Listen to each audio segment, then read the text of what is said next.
Masya Allah. Tapi Masya Allah ini waktu sudah menunjukkan 21.39 sepertinya. Tapi teman-teman kayaknya masih terus terpaku sama kata-kata Umi, semuanya luar biasa ya sahabat. Bagaimana ini kita lanjutkan sampai jam 10 ya sahabat ya, sepakat ya? Kalau sepakat boleh tulis S di...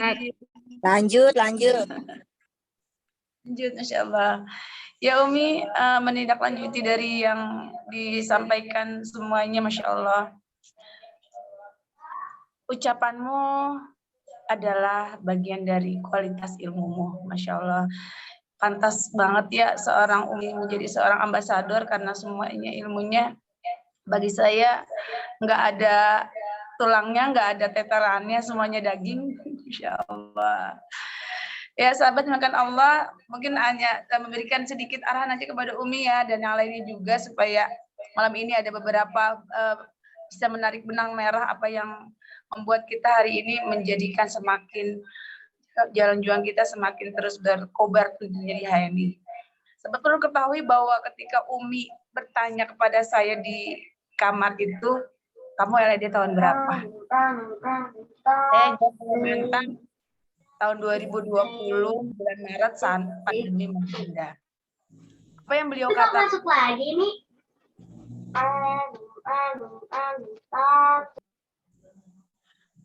Apa yang beliau katakan? Khalifah, dia bilang,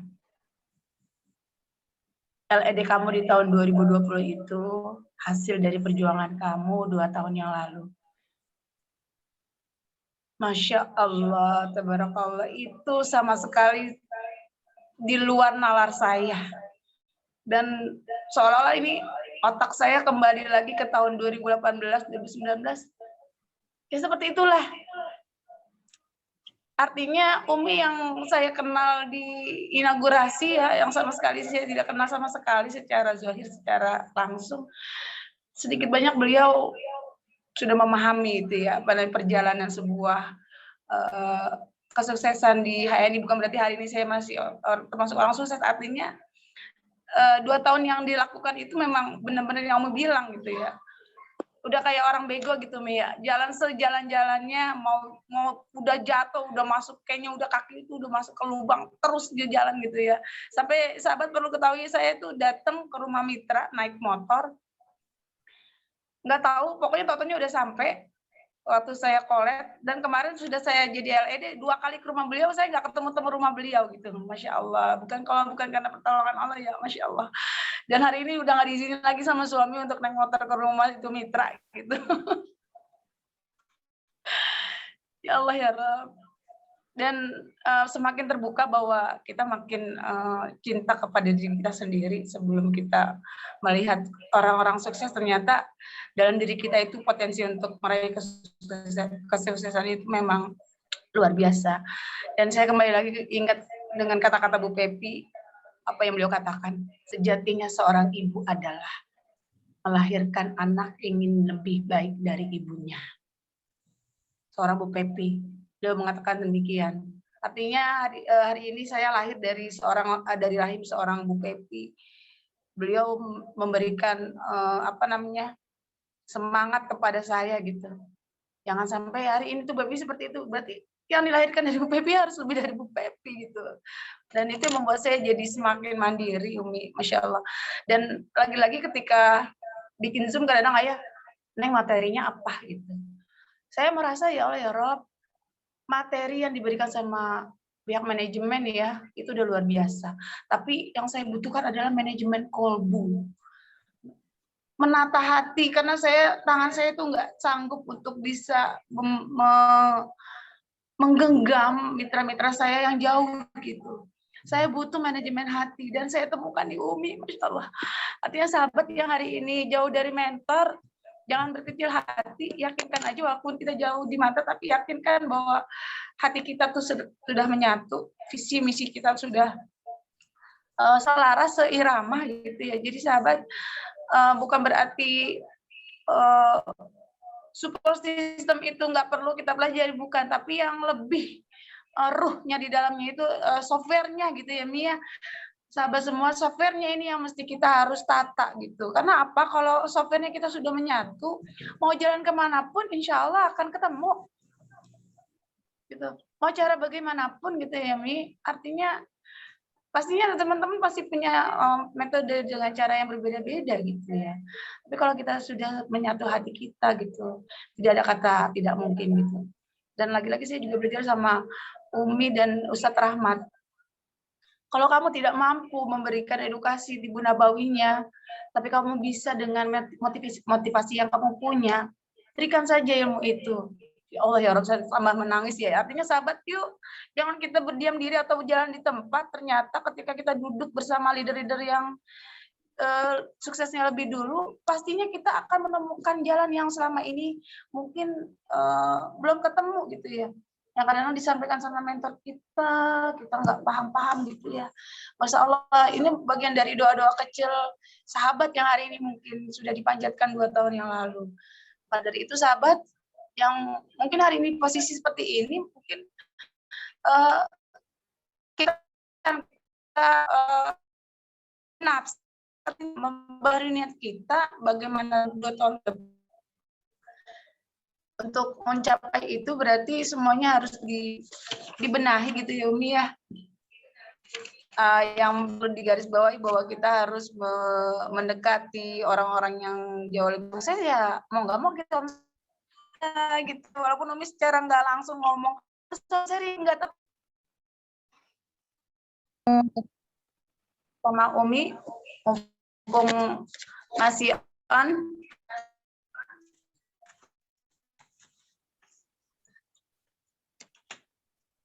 ya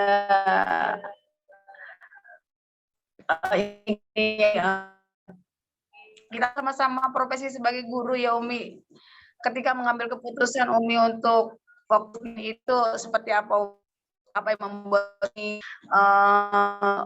benar-benar fokus di HNI dan meninggalkan menjadi guru kimia. Masya Allah, guru kimia itu ya guru yang luar biasa tentunya ya, orangnya yang apa namanya di atas rata-rata tentunya IQ-nya.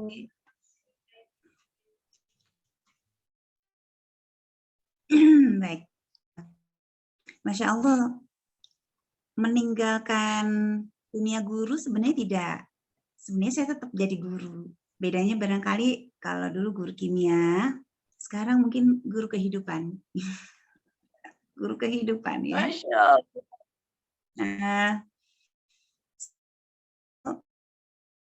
saya pikir seperti andai dulu saya bertemu dengan guru yang saya, sepertinya akan terjadi kecepatan tinggi diri saya yang waktu itu berarti kan sebagai murid ya. Jadi ketika saya sebagai murid terus ketemu guru yang polanya seperti saya hari ini gitu ya, saya yakin sekali akan terjadi kecepatan tinggi gitu. Tapi waktu telah berlalu gitu ya. Saya mendapati di perjalanan yang hari ini seperti ini nih Bapak sekalian, kita melihat jiwa-jiwa perjuangan itu agak sulit kita temukan pada ya sahabat-sahabat kita gitu ya.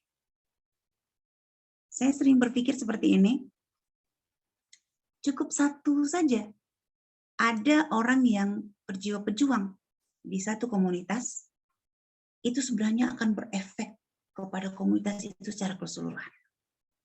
Saya di kantor, saya seorang leader, memutuskan menjadi seorang leader. Di kantor saya itu ketika saya ASN, maka saya adalah orang yang menjadi pewarna bagi satu kantor itu. Dalam artian, kalau kita di HNI, saya seorang agen HNI, maka saya lah yang akan meng-HNI-kan satu kantor itu. Betapa bermanfaatnya ya kita ini menjadi kepada sesama ya. Ketika kita berpikir kita adalah seorang yang leader, kemudian di leadernya kita itu muncul jiwa-jiwa ingin syiar gitu ya, disitulah manfaat tidak kita rasakan sendiri. Bahasa sederhananya, kita tidak ingin halal sendiri gitu. Dan kita tidak ingin sejahtera sendiri. Itu secara sederhana. Meninggalkan dunia bekerja bagi saya sebenarnya keinginan itu sudah lama. Saya mengungkapkan ke manajemen, tapi lama untuk disetujui gitu ya. Jadi akhirnya saya tidak, ya lama sekali ke Ustadz Muslim juga tidak diizinkan. Akhirnya saya live sendiri ya. Artinya mengurus sendiri, dan itu bukan mudah juga Bapak sekalian. Masuk pegawai negeri itu kayaknya masuknya sulit, keluarnya sulit juga gitu ya. Masya Allah, bukan mudah juga saya keluar. Saya sudah mengundurkan diri setahun, saya suruh masuk lagi ya. Memang hari ini kalau misalkan ada yang mengatakan, ayo masuk lagi jadi pegawai negeri, kayaknya saya memang udah nggak mau lagi Bapak Ibu ya. Saya sudah memilih ini adalah jalan juang saya. Apa sih perbedaan antara saya sekarang dengan dulu? Dulu ketika saya pegawai negeri, ketika saya mau naik pangkat itu dalam artian saya mau naikin tuh penghasilan saya, Bapak sekalian. Saya tuh nggak bisa ngajak-ngajakin tetangga untuk juga naikin penghasilan dia. Saya mau naik pangkat dari 3A ke 3B. Yang naik pangkat akhirnya cuma saya sendiri. Dan efek dari pangkat itu juga nggak bisa dinikmati oleh tetangga saya. Kenapa? Dia nggak bisa naik pangkat. Terus ketika saya naik pangkat, Bapak sekalian, angka yang saya terima pun efeknya kalau saya mau bagi dengan tetangga juga nggak terlalu bisa gitu. Kecil angkanya gitu ya. Maka itu tidak kurang cocok dengan sebagaimana saya katakan tadi, saya kepengen punya anak setidaknya 40. Tapi saya kepengen azamnya minta sama Allah. Sebelum Allah panggil saya, minimal punya anak 50 gitu ya. Minimal punya anak 50. Itu gimana caranya? Dengan jumlah gaji yang segitu nggak bisa. Itu masalahnya. Kemudian saya adalah tipe orang yang polanya memang berbeda dengan teman-teman di satu tempat dinas gitu ya. Gimana? Ada beda cara berpikir luar biasa sama biasa. Orang biasa berpikirnya jumlah uangnya segini, maka kalau dia beli kendaraan motor, caranya begini. Uang saya segini, maka motor hanya bisa saya beli dengan cara seperti ini. Kredit, yang harganya segini aja, dan seterusnya. Terus beli mobilnya dengan cara seperti ini. Dan kalau membangun rumah, rumahnya hanya segede ini, karena uang saya cuma segini. Itu orang biasa. Orang luar biasa, mulainya dari ujung, dari ending. Saya tuh kepengen punya rumah kamarnya 10.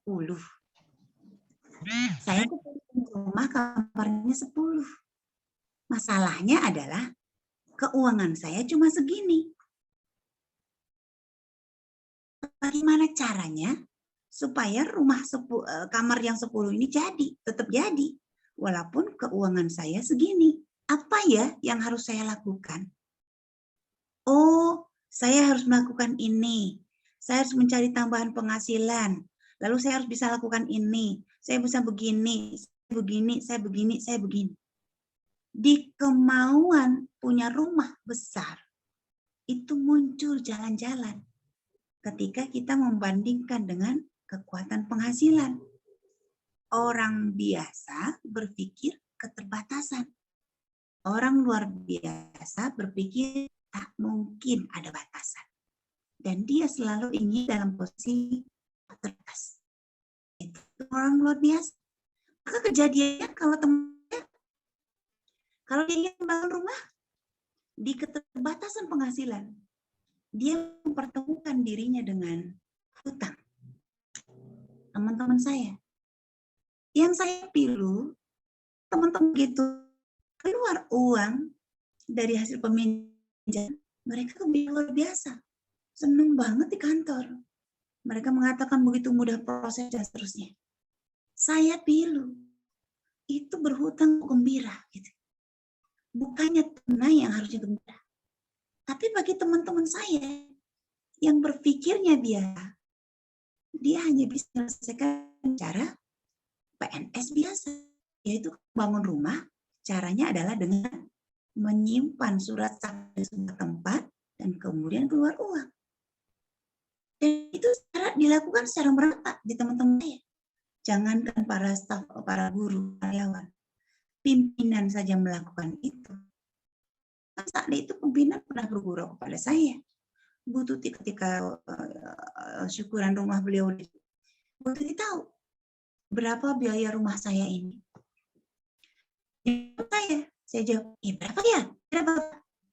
Kata beliau ke saya, 3M loh. Dalam hati, 3M? Saya hitung kamarnya, saya hitung ukuran rumahnya. Masa 3M sih dalam hati? Tapi saya nggak nanyain ke beliau. Beliau nerangkan sendiri. Iya benar 3M Bu Tuti. 3 kali meminjam. Ternyata 3M 3 kali meminjam. Yang jadi masalah bagi diri saya adalah, kok Bapak Ibu cerita ke saya tentang 3 kali meminjam senyum. Kok kayaknya di wajahnya itu nggak ada wajah. Bapak Ibu tahu maksud saya? Kalau saya cerita tentang meminjam, saya tertekan loh. Tertekan saya mengatakan saya meminjam. Kalau perlu saya kepengennya orang lain nggak boleh tahu kalau saya itu minjem gitu. Itu saya. Bapak Ibu tahu, emang polanya udah beda. Maka saya melihat memang tanda-tanda saya tidak akan nunggu sampai umur 60 jadi guru. Jadi ASN itu emang udah kelihatan sejak awal. Gitu. Emang beda. Orang biasa berpikir uangnya segini, maka dia hanya bisa punya rumah segede ini. Hanya bisa dengan jalan seperti ini. Makanya kejadiannya pegawai negeri rata-rata mempunyai rumahnya perumnas. Udah tuh nyicil sampai belasan tahun. Saya pegawai negeri. Tapi cara berpikirnya seperti itu. Saya mulai dari ujung. Saya pengen rumahnya kamarnya 10 setidak-tidaknya. Dan ini harus ada dan harus dapat. Sementara uang saya segini. Pertanyaan berikutnya, apa yang saya harus lakukan supaya rumah itu tetap dapat dan uangnya tetap cukup? Maka di situ saya termotivasi, terpicu, otaknya kerja nih. Kalau begitu saya harus cari tambahannya. Nah di tambahannya, keinginan mencari tambahan ini, saya berpikir, gimana caranya ya Allah? Gimana jalannya? Kalau hari ini ternyata Allah pertemukan saya dengan HMI. Itu adalah satu bentuk